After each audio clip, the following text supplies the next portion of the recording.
General Walters, let's talk a little bit, if we could, about the European Deterrence Initiative. I assume that you would characterize this as a success. Is that fair to say? Yes, Senator, I would. Well, can you give us some specific examples of things that EUCOM would not have been able to do without EDI? Senator, the first largest example is we have started Defender Europe 20, an exercise that brings over a division-sized force. We couldn't do that a year ago. We couldn't do it 2 years ago. We can do this exercise as a result of the benefit of EDI funds. Why would EUCOM have struggled to do some of these things without EDI? What specific obstacles has EDI helped you overcome, your judgment? First of all, it's funded the rotational brigade combat teams that go to Poland, and that teaches all of our soldiers, sailors, airmen, Marines how to lift and shift larger quantities of forces across the Atlantic and do so without any harm, and that in itself is very important. We've also, through EDI, been able to fund our Army preposition stockpiles, our emergency contingency air operation sets for the Air Force, and our deployable air base systems for the Air Force. We've also been able to dramatically improve the airfield infrastructure and the reception infrastructure in the eastern part of Europe to where it is equipped today to safely receive those resources and effectively get those resources where they need to go for our soldiers and sailors and airmen and Coast Guardsmen and Marines to be effective. That's an impressive record of success, and that's one of the reasons I think that we need something similar in other theaters, PACOM in particular, as I've long advocated for.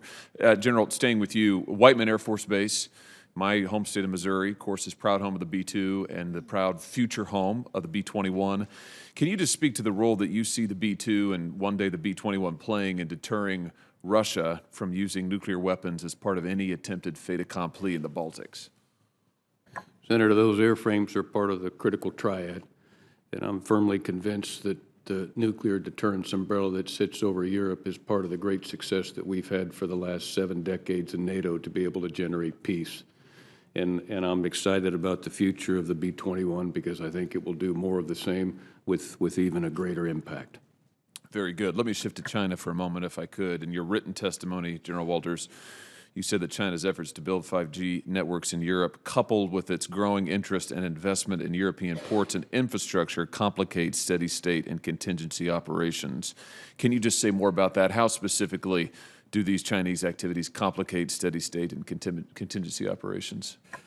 The equities that they have on the shipping capacity inside of outside of Europe is very alarming. And when you control the ability to take in and regulate resources, you have a large impact on what actually exists on continent with respect to its ability to effectively generate peace and security. That's the concern. How do our European allies respond when you raise these concerns with them, as I'm sure you do? With vigilance.